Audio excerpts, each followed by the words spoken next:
What's going on, guys? I'm Steve. Welcome back to the channel. Welcome back to another video. If it's your first time stopping by the channel, hit that subscribe button. Trust me, you won't regret it. If you're a returning subscriber, as always, guys, welcome back, and I do appreciate the support. I'd like to remind you, today's Friday. Story time with Stock Market Steve live stream starts tonight at 7 o'clock Central Standard Time. I forgot to put the captions up and let you know that it's going on. So I just figured I'd mention it again. Everybody's invited. We have a good time there. Get to talk to me personally, and it's worth checking out. But I want to talk about the story I seen this morning that happened yesterday in Jacksonville, Florida. Shout out Jacksonville. And it's about this guy right here that's no longer with us, man. God rest his soul. This guy's name is Brian Gates, age 43. Both him and his girlfriend, who was supposedly a mother of a small child, I don't know if it's Mr. Gates or not, but they were gunned down in this man's home. By who, you may ask? One of his good friends, childhood friends, that he was letting stay in the house till he got on his feet. Nothing wrong with that. I said a while ago, you know, and this is just me, I don't give grown men, unless their character can vouch for it, any type of refuge. I've been burned a lot of times dealing with men. You know, two men cannot occupy the same space. A lot of times, it just doesn't work. I mean, there are instances of it, but I mean, I can't let no grown man live with me.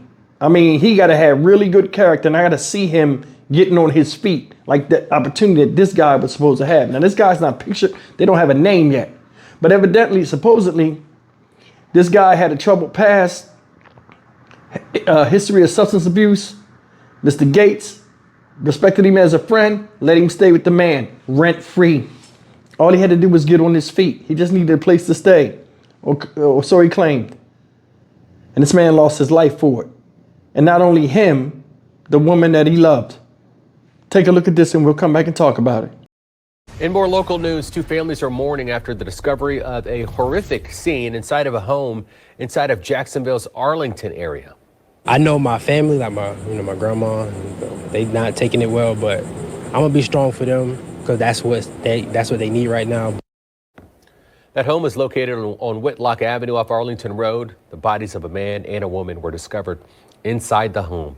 Family members say the man's name is 43-year-old Brian Gates. They shared this photo of him with us. They also say the woman was his girlfriend. Her family tells News4Jax that she was a mother of a small child. How police discovered their bodies is raising a lot of questions this evening, and it all centers around a man who flagged down a patrol officer to report that he shot the couple.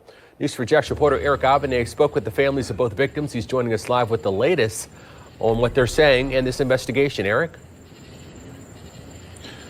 Yes, Tariq, this has been a horrible day for the families of both victims, both of those victims who were found shot to death inside this home behind me here.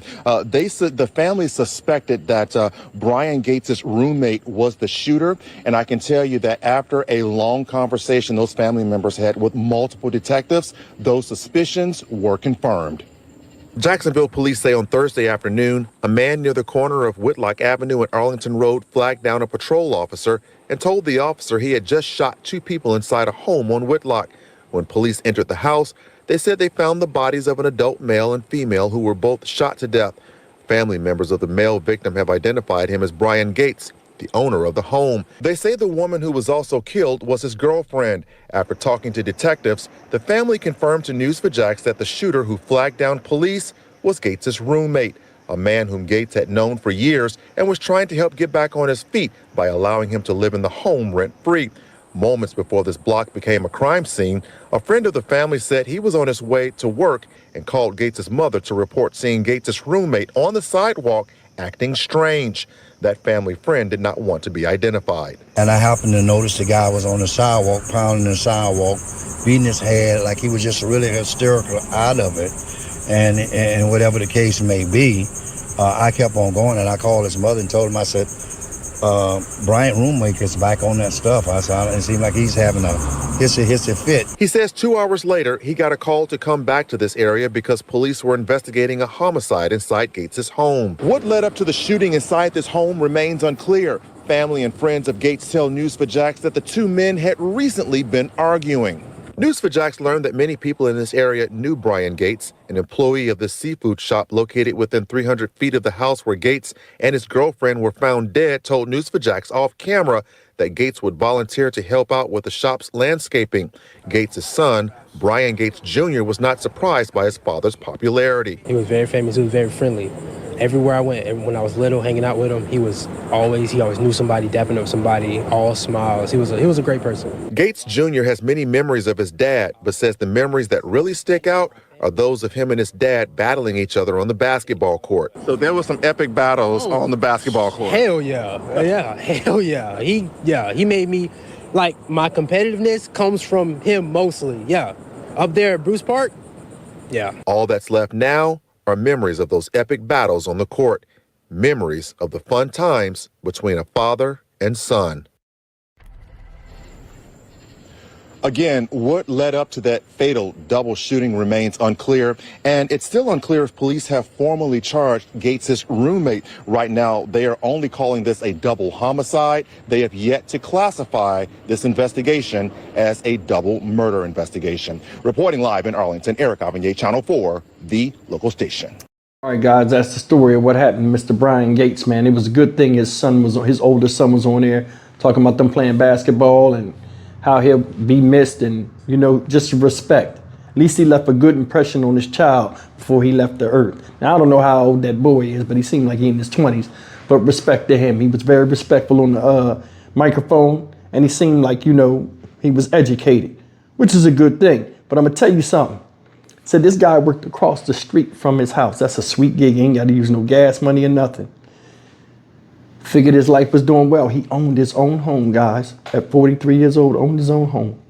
It's a hell of an achievement. A lot of people don't think of it like that, but it's hard to get a house. And had this woman and her child evidently staying with him, trying to build something for himself. Let his knucklehead boy come in there. Said they was arguing days before this. So bad blood is brewing. Two men, don't know if the woman's involved. Either way, everything he did for this guy, he threw out the window in a fit of rage, gunning down both this man in his own damn home that he let you stay in, and the woman that and his girlfriend, thus biting the hand that feeds you. It's not always the case, but I mean, if I got the same shot at getting myself straight, you know what I'm saying, and getting on my feet, it's hard for me to deal with somebody my age that I knew in the past and knew they had a troubled past, to give them a pass and let them stay in my house, especially when I got a woman living there. That's definitely a recipe for disaster. That's just not my thing. See, people are where they at in life for reasons, whether it's something they did or did not do that got them in that spot, that same predicament they're in right now at any given time. It's not my fault or your fault that somebody chose roads that they walked down. Now, if they trying to get on their feet, it's okay. I don't know how Mr. Gates seen this guy. Might have been a good guy, been past him, not whatever it was. He took a chance on this guy and it cost him his life, y'all. His life. He not only killed that man, he killed part of that child. That's not, I don't know if it's his or not, by taking the mother away. And the oldest son that spoke, no more basketball, no more this, no more that. All because this guy had gunfire going off in his head. And that's the thing, people make poor choices and expect other people to get them out of it a lot of times, or get mad at you because you won't stick your hand out after doing it multiple times. Who knows what was behind this? But I got a thing, I can't, you know what I'm saying? If I got a woman and I got a lot of stuff going on good for me, and I'm not in a position to deal with BS right now, can't do it. A lot of guys, you know, this is a guy thing. A lot of guys come to you and be like, hey, remember this, remember that. They still think you that same person till you have to put your foot down and tell them, hey, man, listen, this and that, we can't do this, can't do that, they can't do it. And then people get upset. Because you got to remember, it's a man's house, it's his rules. A lot of people ain't cool with that. That's why it's hard for two men to get along in a household, because they're both dominant. But either way, man, this is a fatal mistake this man made. Then the guy shot the people and then went outside and all of a sudden reverts back to normal. Oh, what have I done? A bunch of confusion. A lot of times it leads the people to be right where they are. And I leave them there. I leave them there. You know, one of the 48 laws of power is to avoid the unlucky, or people that complain too much, or it's always somebody else's fault. Dismissive folks. I don't know what this guy's problem was, but I do know he was dealing with some type of confusion and poor life decisions for him to kill a man that was letting him live there rent free and kill a girl too. I'm just saying. Stock Market Steve for the Dynamic Reason channel. As always, like, comment, share, and subscribe. This is a damn shame. I'll see you in the next video. Take care.